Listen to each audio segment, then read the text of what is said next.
hello ơi, hello bạn trình thơ ca mô thì cô hello hello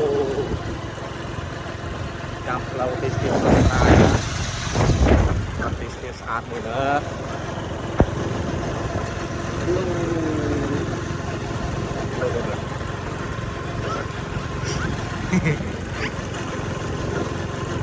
hello mama hello mama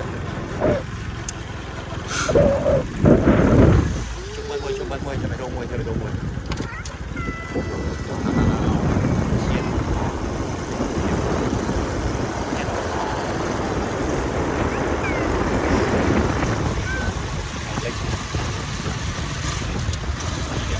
ôi ra rồi ạ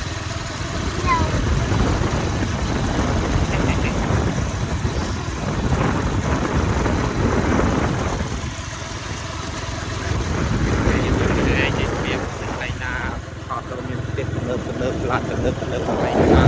như thế nhận hay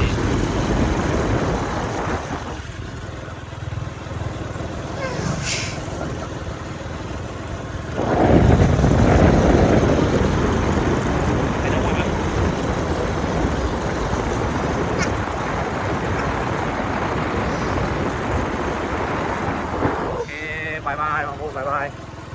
gặp lại xin cô sân